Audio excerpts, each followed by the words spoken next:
नमस्कार दोस्तों, मेरे चैनल नमस्ते जी पर आपका बहुत बहुत स्वागत है। आज मैं आपको सुनाने जा रही हूँ एक कहानी। चलिए शुरू करते हैं। दोपहर का खाना खाकर सुलोचना जी कुछ देर के लिए आराम करने लेटी ही थी कि डोरबेल की आवाज से फिर उनको उठना पड़ा। इस वक्त कौन होगा, सोचते हुए वे दरवाजे तक आई और दरवाजा खोला। देखा कि पोस्टमैन डाक लिए खड़ा था। डाक लेकर अंदर आकर एक बार तो उन्होंने सारी चिट्ठियां अपने पलंग के पास रखी टेबल पर डाल दी और सोने लगी। पर एक बार नींद में खलल पड़ने के बाद वापस नींद आना इतना आसान नहीं था।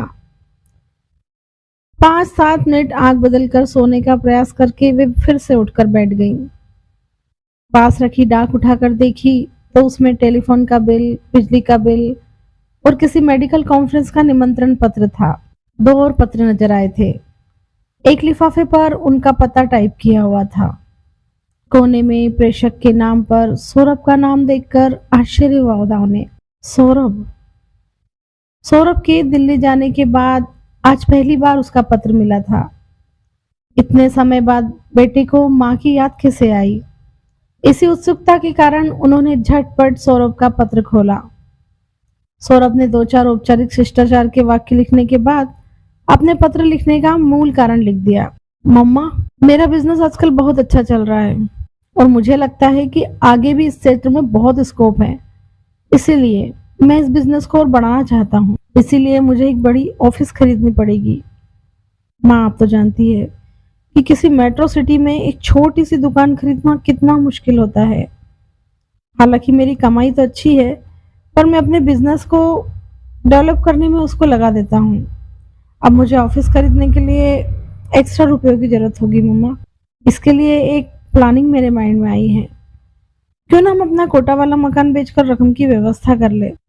फिलहाल आप वहाँ रह ही रही हैं। आपके बाद तो हम दोनों भाइयों को वहाँ जाकर रहने का कोई इरादा नहीं है। मैंने इस विषय में गौरव भैया से भी लंदन में बात की थी। उन्होंने तो साफ कह दिया है कि उनकी भारत लौटने की कोई गुंजाइश नहीं है। वे लंदन में ही अच्छी तरह सेटल हो चुके हैं। उनको आपकी किसी प्रॉपर्टी में कोई रुचि नहीं है, इसलिए उन्होंने अपना हिस्सा भी मेरा नाम कानूनी तौर पर कर दिया है। अब गौरव भैया की ओर से तो कोई प्रॉब्लम आने वाली नहीं है। अब बस सब आपको ही तय करना है। आप अकेली वहां रहकर क्या करेंगी? इससे बेहतर होगा कि आप हमारे पास से शिफ्ट हो जाएं। वैसे भी आजकल आपकी तबीयत ठीक नहीं रहती है। ऐसे हालत में आपका अकेला रहना ठीक नहीं है। पिछली बार पापा के निधन के समय जब मैं वहां आया था ना, तो मेरी अपनी पड़ोसी शर्मा अंकल से बात हुई थी।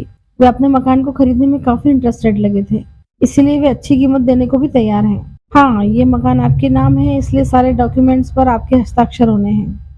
मैंने दिल्ली से ही सारे डॉक्यूमेंट तैयार करवा लिए हैं, जिनको इस पत्र के साथ आपको भेज रहा हूँ। जहाँ जहाँ निशान लगे हैं आप वहाँ हस्ताक्षर कर सारे पेपर मुझे भेज देना। मुझे विश्वास है कि आप इस संबंध में कोई ढील नहीं करेंगी और मुझे जल्दी ही आपके साइन किए हुए पेपर भेज देंगी। शेष कुशल, आपका सौरभ। सौरभ। पत्र पढ़कर तो उन्हें हैरानी सी हुई। बिना उसके सलाह मशवरा किए अपनी ओर से सौरभ ने सब कुछ तय कर डाला था। गनीमत थी कि मकान उनके नाम था, नहीं तो शायद मकान का सौदा भी अपने आप करके सूचना दे देता। सौरभ को उनके अकेले पर उनके स्वास्थ्य की चिंता अभी अब होने लगी थी। नहीं तो पिछले कितने सालों में वो उसको अपनी पत्नी और बच्ची के साथ अपने पास बुलाने का आग्रह कर चुकी थी। सौरभ का लेटर पाने की जब खुशी थी, वो सारी ही काफूर होती गई। मन में एक अजीब सा खालीपन का एहसास हो रहा था। सौरभ का लेटर पढ़कर उन्होंने टेबल पर रख दिया और वे चाय बनाने चली गई। सिर भारी हो रहा था। चाय को कप में डाला और फिर से टेबल के पास आकर उन्होंने दूसरा लेटर उठाया, जिसमें रागिनी की लिखावट थी। क्या लिखा होगा रागिनी ने? उत्सुकता से वो लेटर खोलकर पढ़ने लगी। लेटर में लिखा था, पूज्य माँ, इस बार लेटर लिखने में बहुत देर हो गई। क्या करूं? रोहित ने जो हॉस्पिटल शुरू किया उसका काम लगभग पूरा होने को है। बस उसी की आपाधापी में सारा समय कहाँ निकल जाता है पता ही नहीं चलता। माँ, मैंने और रोहित ने मिलकर इस हॉस्पिटल के साथ में एक ब्लॉक में शिशु पालना गृह खोलने का निर्णय लिया है, जिसमें गरीब और अनाथ बेसहारा बच्चों को सहारा दिया जाएगा। अगले महीने हॉस्पिटल का मुहूर्त निकला है। आपको जरूर आना है। मैं अभी से बता दे रही हूँ, तैयारी कर लीजिए। क्योंकि उस शिशु ग्रह का शुभारंभ आपके ही कर कमलों से होगा। आपका कोई बहाना मुझे मंजूर नहीं होगा। सुलोचना जी पत्र पढ़कर मुस्कुरा रही थी। रागिनी ने आगे लिखा था, पिछले 27 सालों से आपने मुझे जो प्यार, स्नेह और ममता की छांव से सरोवर किया है, उसके लिए मेरे पास कोई शब्द नहीं है। माँ, आपने मुझ बेसहारा, अनचाही, बिन माँ की संतान को अपनाकर मुझ पर जो उपकार किया है, उसके लिए मेरा रोम रोम आपके प्रति ऋणी रहेगा। माँ, आपने मुझे केवल सहारा ही नहीं दिया, मुझे अपने अंतर्मन से अपनाया, मेरी अच्छी से अच्छी परवरिश की, मुझे पढ़ाया लिखाया, मुझे डॉक्टर बनाया। मैं वह सब कभी नहीं भूल पाऊंगी। आपके खुद के बेटे होते हुए भी आपने मुझे एक पल के लिए एहसास नहीं होने दिया कि मैं आपकी जन्मी बेटी नहीं हूँ, बल्कि अपनाई हुई हूँ। पढ़ते हुए सुलोचना की आंखों से आंसू आ रहे थे। मन को एक ठंडक पहुंच रही थी, सुकून के आंसू। चाय और उनकी अंतरात्मा दोनों ही ठंडी हो चुकी थी। सुलोचना जी ने अपनी आंखें साफ की और दोबारा पढ़ने लग गई। अतीत के पन्ने उनकी आंखों के सामने घूमने लगे। कैसे उनके बचपन के समय की मोहल्ले की रहने वाली सावित्री से उनकी मुलाकात अस्पताल में हुई। उसके बाद सावित्री समय समय पर उनके पास जांच करवाने के लिए आती रही। सावित्री से धीरे धीरे उनकी पारिवारिक परिस्थितियों की जानकारी मिलती रही। सावित्री ने बतलाया, दीदी, पति घर में अकेले कमाने वाले हैं, उन पर माँ और अपनी 2 बहनों की जिम्मेदारी पहले से ही है, और उस पर भी 2 लड़कियां हो गई है, तो उसकी सास और पति बहुत बौखला गए हैं, अपनी सारी कुंठा नाराजगी मुझी पर निकालते रहते हैं। बस इसीलिए मेरे मन में डर और शंका आ रही है। सावित्री रागिनी को जन्म देते समय ही स्वर्ग से धार गई, लेकिन पति और सास उस बच्ची को अपनाने को तैयार नहीं थे। डॉक्टर सुलोचना ने उसे 2-3 दिन अपने हॉस्पिटल में ही नर्सरी में रखा, उसकी देखभाल की। पर जाने क्यों सुलोचना की ममता उस बेटी को अपनाने से रोक ना सकी।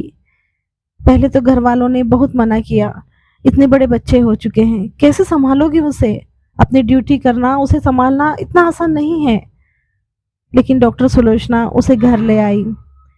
बच्चों को धीरे धीरे बताया तो बच्चों ने उसे एक्सेप्ट कर लिया। लेकिन जैसे जैसे समय बढ़ता जा रहा था, दोनों बच्चों को रागिनी से एक अलग सी ईर्ष्या होने लगी, क्योंकि उन्हें लगने लगा था उनका माँ का प्यार बढ़ रहा है। वे जिद करने लगे कि इसे जहाँ से लाई हो वहीं छोड़कर आ जाओ। लेकिन डॉक्टर सुलोचना कह चुकी थी कि रागिनी उन्हीं की बेटी है और वे उसे उतना ही चाहती है जितना उन दोनों बच्चों को, और उस घर पर उसका भी उतना ही अधिकार है जितना कि तुम दोनों का। धीरे धीरे बच्चों के मन में रागिनी के प्रति ईर्ष्या भाव जगने लगा। उन्होंने अपने आप को रागिनी से दूर कर लिया। आज अचानक मिले सौरभ और रागिनी के पत्रों ने उनके शांत जीवन में पुनः हलचल ला दी थी। दोनों ही पत्र दिल्ली से आए थे, पर दोनों को लिखने के पीछे उद्देश्य भिन्न थे। वे सोच ही रही थी कि रिश्तों के भी कितने आयाम हैं। गौरव और सौरभ को तो उन्होंने जन्म दिया था, उनसे तो उनका खून का रिश्ता था। फिर भी दोनों बच्चों ने इन रिश्तों को कभी विशेष महत्व नहीं दिया, जबकि रागिनी से तो उनका कोई रक्त का संबंध नहीं था। फिर भी वह उनके हृदय में कितनी नजदीक थी। रागिनी के व्यवहार में, आचार में उनके प्रति श्रद्धा और सम्मान था। इस बात का कुछ अंदाज उन्हें दिल तक छू गया था। वे सोच रही थी कि लोग कहते हैं कि खून का रिश्ता ही सब कुछ होता है, पर उन्हें तो लगता है कि मन के रिश्ते से बड़ा कोई रिश्ता नहीं होता। धन्यवाद दोस्तों, फिर मिलते हैं एक नई कहानी के साथ। अगर आपको मेरी कहानी पसंद आई हो तो लाइक, शेयर और मेरे चैनल नमस्ते जी को सब्सक्राइब जरूर करें और साथ ही बेल आइकन जरूर दबाएं ताकि मेरी कहानियां आप तक पहुंचती रहें। धन्यवाद।